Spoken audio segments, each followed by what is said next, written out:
올해는 광복이 된 지 79주년을 맞이하는 해입니다. 그런데 그 어떤 해보다 가장 참담하고 가장 마음이 아픈 광복절이 아닌가라는 생각이 듭니다.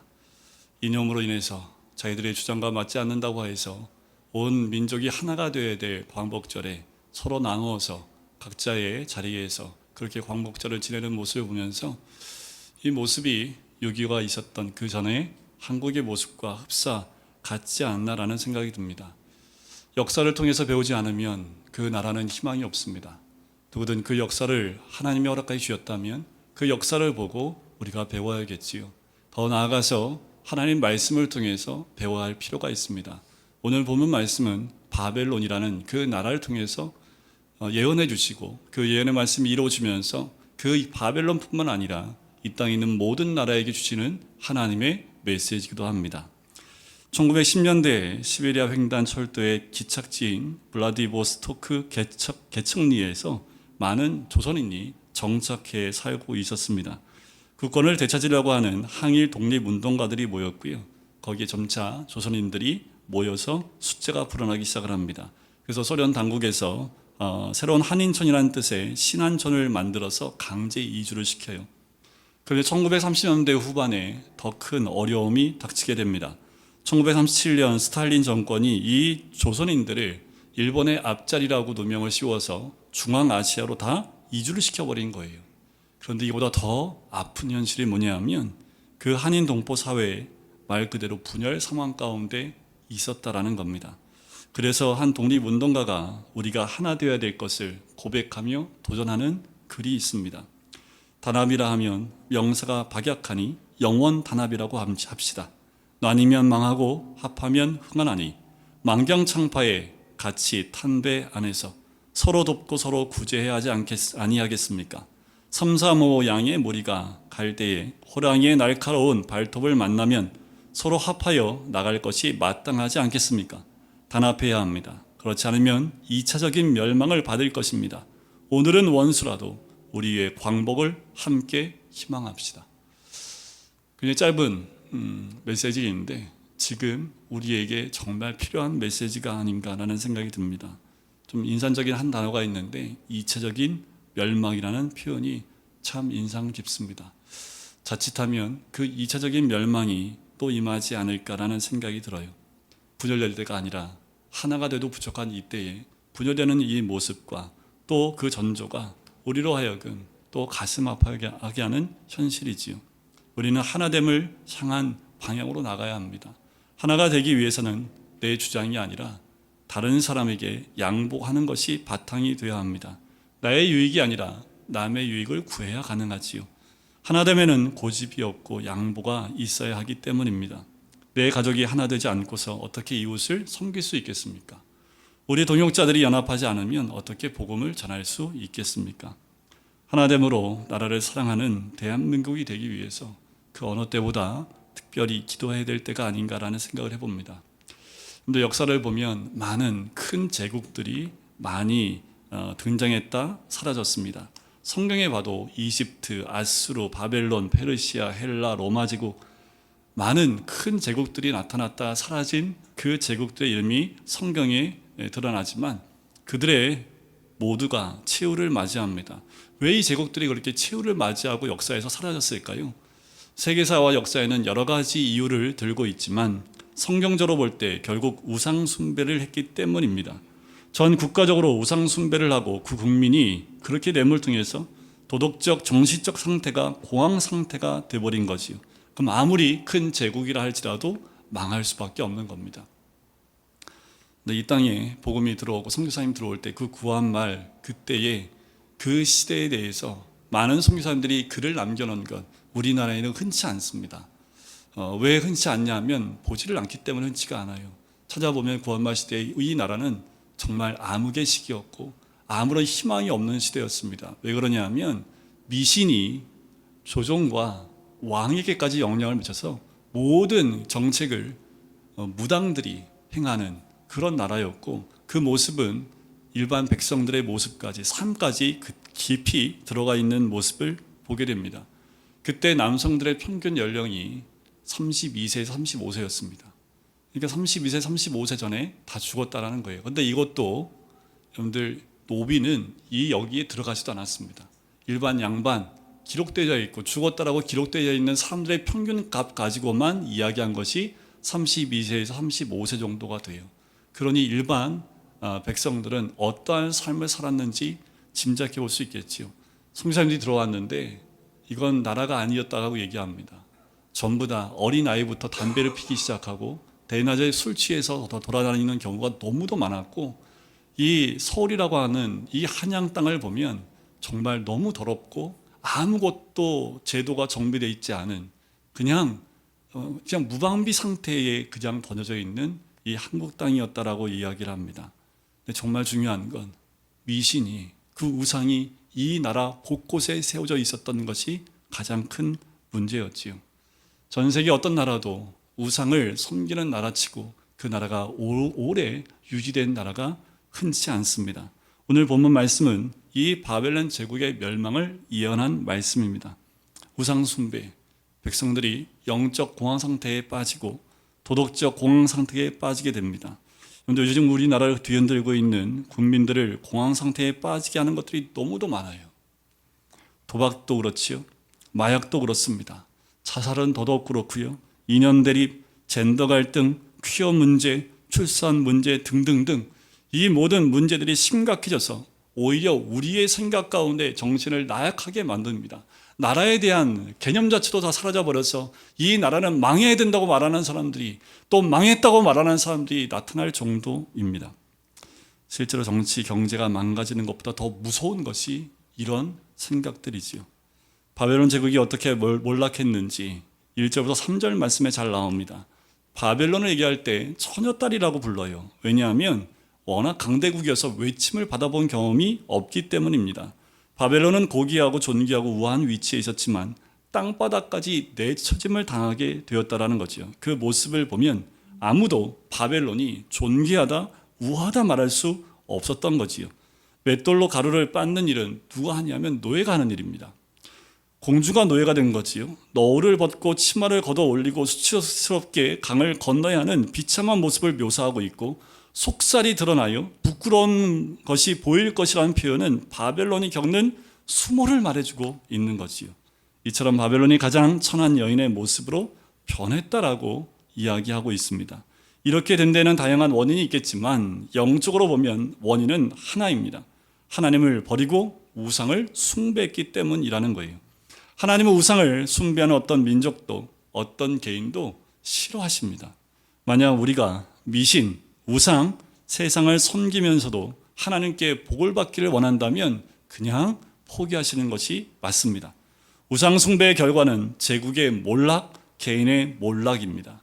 여러분들 사업이 망하거나 그 사회가 망할 때 보면 먼저 나타나는 것이 도덕적인 모든 부분들이 다 파산이 먼저 온다라는 거예요. 우상을 몰락시키고 제국을 멸망시키는 분은 하나님이십니다. 제국의 멸망은 우연히 일어난 것이 아니에요. 거기에는 반드시 하나님이 계십니다. 우리 4절 말씀을 같이 읽을까요? 우리의 구원자는 그의 이름이 만군의 여호와 이스라엘의 거룩한 하나님은 우리의 구원자이신 줄 믿습니다. 우상이 우리를 구원할 수 없어요. 우상이 우리의 건강과 재물과 권력과 사업을 유지해 줄 것이라고 생각합니다. 그러나 그럴 수 없지요. 우상은 반드시 망하게 되어 있습니다. 우리를 구원하시는 분은 하나님이신 줄 믿습니다. 그분의 이름은 만군의 여호와입니다. 우리는 우상 숭배가 결코 영원하지 않다라는 것을 알아야 돼요. 귀신을 섬기고 점을 치면 처음에 다 맞는 것 같아요. 점집 갔다 온 사람들 치고 어머 이런 말 안 하는 사람이 다 한 명도 없습니다.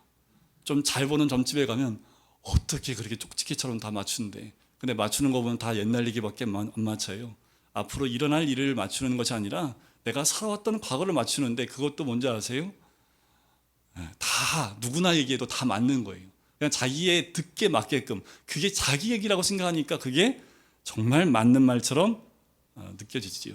근데 그것도 오래가지 못합니다. 왜요? 정체가 드러나기 때문에 그래요.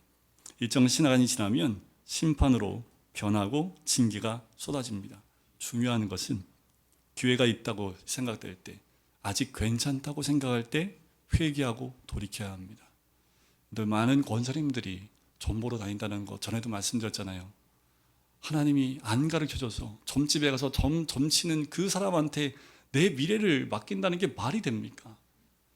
여러분들, 회개하고 돌이킬 시간이 있을 때 돌아와야 합니다.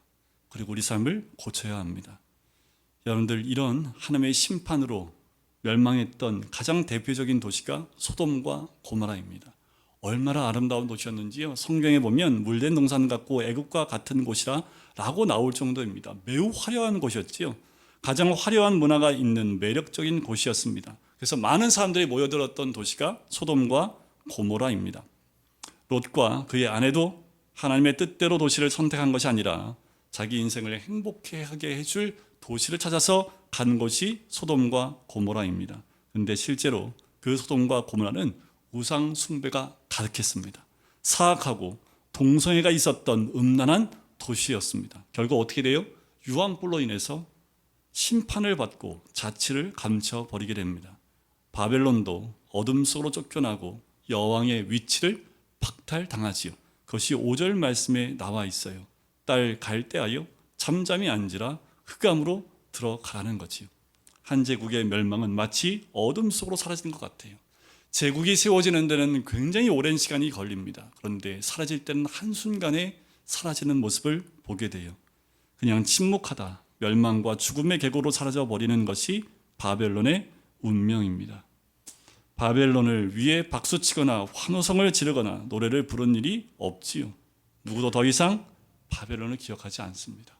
지금도 그 바벨론을 보며 칭송하고 찬양하는 사람은 단 한 명도 없다라는 거지요. 과거에 화려하게 살았던 것은 아무 소용이 없어요. 기억해 주는 이가 없기 때문이지요. 바벨론이요, 하나님의 섭리와 뜻을 모르고 한참 잘 될 때 이에게 나타난 가장 중요한 모습이 교만이었습니다. 6절과 7절의 그 교만한 모습이 너무도 잘 드러나요. 바벨론의 문제는 하나님의 섭리를 몰랐다는 겁니다. 물론 바벨론 하나님 믿는 나라 아닙니다. 근데 이스라엘 봐요. 이스라엘은 하나님의 섭리를 몰라서 실수하고 불신앙과 우상숭배에 빠져 포로로 잡혀가는 그 곤욕까지 치르게 됩니다. 그런데 하나님의 심판은요, 믿는 자뿐만이 아니라 믿지 않는 나라에까지도 동일하다라는 겁니다. 하나님은 때로는 하나님 믿지 않는 제국이나 하나님을 믿지 않는 권력도 쓰시기도 합니다. 그렇게 하나님의 섭리를 이루어 가시지요. 여러분들, 우리가 잘 될 때, 승승장구할 때 결코 내가 잘나고 내가 똑똑해서 된 것이 아님을 깨달아야 합니다. 내가 능력이 있고 내가 힘이 있고 내가 잘나서 된 것이라고 생각하면 안 된다라는 거예요. 인간은 누구나 권력을 잡거나 사업이 잘 되면 다 자기 탓으로 돌립니다. 내가 잘나서. 그때 내가 이런 생각과 마음들이 많지요. 그때 빠지기 쉬운 게 뭐예요? 교만과 방자함입니다. 이것을 예수를 믿는 사람이나 믿지 않는 사람이라 다 동일해요. 내가 잘나고 훌륭해서 잘된 것이 아닙니다. 하나님께서 그렇게 해주신 것이에요.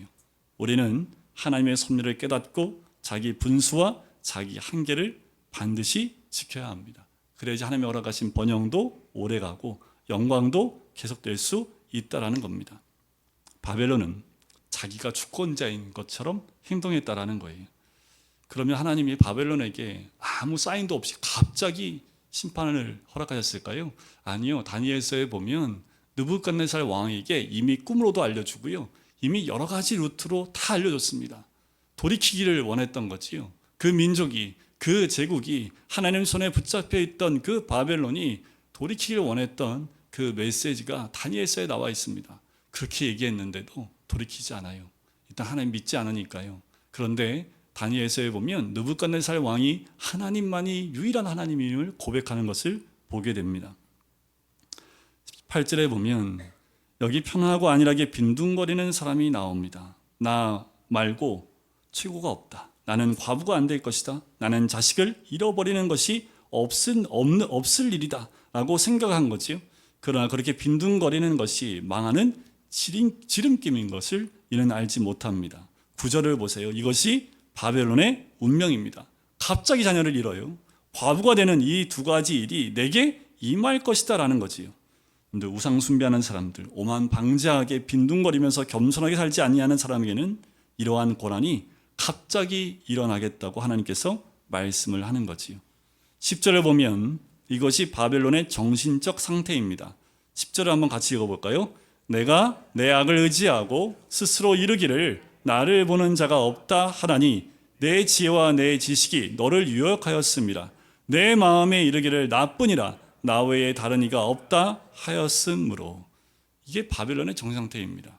뭐냐 하면 국민과 권력자들에게 만연한 사고방식인데 나쁜 짓을 해도 아무도 보지 않기 때문에 자신이 최고이기 때문에 괜찮다라는 거예요. 이게 이때 당시의 정신적 상태입니다. 그들의 지혜와 지식이 사람을 더 교활하고 간교하게 만들었던 거예요. 하나님의 허락하신 것에 대한 순종과 그 겸손함이 아니라 자기의 능력으로 죄를 덮을 수 있고 죄를 없앨 수 있다는 생각이 이들 가운데 만연했다라는 거지요. 그러니 어떻게 해요? 11절에 재앙이 내게 임할 수밖에 없는 겁니다. 그런데 재앙이요, 이렇게 한 가지 오면 정신을 차릴지 모르겠는데 한꺼번에 이 재앙이 오니까 갑자기 오니까 정신을 못 차리는 거예요. 한순간 망해버리는 바벨론의 모습을 보게 됩니다. 우리는 늘게요 각성하고 겸손하게 하나님 말씀을 들어야 합니다. 여러분들 들을 수 있을 때 듣는 것이 복입니다. 귀가 열려서 들을 수 있을 때 듣는 게 복이에요. 내가 깨닫고 회개할 수 있는 것이 참 복입니다. 다른 게 복이 아니에요. 가진 게 많은 게 복이 아니라 내 죄를 보고 회개할 수 있는 기회에 회개하고 주께로 돌이키는 것, 그것이 가장 큰 복이지요. 여러분들 거지 나사로와 부자 이야기 아시지요? 여러분들 거지 나사로를 보며 우리는 참 복되다고 얘기합니까? 아니면 부자가 복되다고 얘기합니까? 우리는 이 땅 가운데 부자가 복되다고 얘기할지 모르겠습니다. 근데 부자는 돌이킬 수 있는 기회를 놓쳐버렸지요. 근데 거지 나사로는요, 아무것도 없고 고난 가운데 있었기 때문에 의지할 것이 주님밖에 없었던 사람입니다. 이 땅 가운데에서 누릴 거 다 누리며 회개의 기회를 놓친 그 부자는 결국 하나님 품에 있는 거지 나사로를 바라볼 수밖에 없었다라는 거지. 그런데 바벨론의 가장 큰 문제는요, 우상 숭배로 인한 정신적인 안일함과 빈둥거림, 자기 스스로가 최고라고 생각하면서 재앙은 결코 임하지 않는다라고 착각했다라는 거예요. 지금 태풍이 코앞에 닥쳐왔는데도 준비를 하지 않고 있는 모습이지요. 사치, 게으름, 오만방자함, 교만은 우상 숭배의 열매입니다. 하나님의 심판이 시작되면 아무리 울고 불고 소리쳐도 주문을 외워도 소용이 없습니다. 12절에 말씀하시지요. 주문과 많은 주술을 가지고 맞서보라라는 거예요. 그만큼 바벨론은 이 주문과 주술이 판을 쳤던 곳입니다. 하나님께서도 점쳐보고 바법도 해보고 요술도 부려보라고 말씀하세요. 그것이 너를 구원하는지 너희 민족을 구원하는지 한번 해보라고 말씀하시는 거예요. 13절에 보세요. 그러니까 점성술사와 별자리 전문가들이 자문을 받는데 그것이 무엇과 같으냐라고 이야기하고 있는 거예요. 그들이 너희를 구원하겠느냐라고 이야기하는 거지요. 지금도 리더들 옆에는 자문기관, 자문해주는 전문기관들이 있습니다. 하지만 그 전문 지식으로도 망하는 것을 어찌할 수 없는 거지요. 하나님을 의지하는 기본적인 태도가 없기 때문에 그렇습니다. 그래서 14절에 보면 그들을 뭐와 같다고 얘기합니까? 촉에 같아서 불에 탄다라고 합니다. 이 촉에는 지푸라기를 얘기해요. 근데 지푸라기가 불 한번 탁 붙으면 확 타버립니다. 그런데 한순간 타버리고 많은 모습을 보게 됩니다. 너희를 도울 사람이 누가 있느냐? 15절에 내가 그 자리에 있을 때 내가 공들인 사람들, 내가 믿었던 사람들이 결국은 다 도망하고 배신하고 보이지 않을 것이다 라고 얘기를 해요. 그런데 이것이 바벨론의 모습입니다. 바벨론의 멸망의 모습입니다. 여러분들, 우리나라를 이 바벨론에 빗대어 조금만 우리가 보면 바로 깨달을 수 있어요. 우리나라의 공황 상태와 같은 여러 가지 사건들이 너무도 많이 일어나고 있습니다. 그것을 보며 우리 하나님 앞에 무릎 꿇고 회개하고 기도하지 않으면 이 나라가 결국 하나님이 함께하는 민족이 될 수 없는 거지요. 하나님 구한말 시대에 선교사가 들어옴을 통해서 제일 먼저 했던 게 뭡니까? 금연입니다. 그리고 새벽을 깨웠지요. 그런데 이 변화가 이 나라를 바꾸기 시작을 했습니다. 아침에 일어나면 아무것도 하지 않고 놀고 있는 젊은이들과 많은 사람들에게 선교사님들이 그들을 깨우고 교육하면서 말씀대로 순종하는 삶을 그들 가운데 집어넣으면서 이 나라가 조금씩 깨어나기 시작을 하는 거지요. 그리고 새벽을 깨우는 민족이 되면서부터 이 땅은 바뀌어 나가기 시작을 한 겁니다. 이 짧은 시간에 큰 이 복을 누렸던 것은 하나님의 섭리입니다. 우리 민족이 민족성이 좋아서요? 아니요. 원래 민족성은 게을러요. 제가 하는 말, 저도 한국 사람이에요. 한국 사람 게으르다고 얘기하면 누가 듣기 좋겠습니까? 그런데 실제로 조선 말기에 보면 정말 게을러서 아무것도 하지 않는 사람이 너무도 많았다는 기록이 남겨져 있어요. 그 가운데 복음을 받아들인 사람들이 새롭게 태어나기 시작을 합니다. 변화되어지기 시작을 합니다.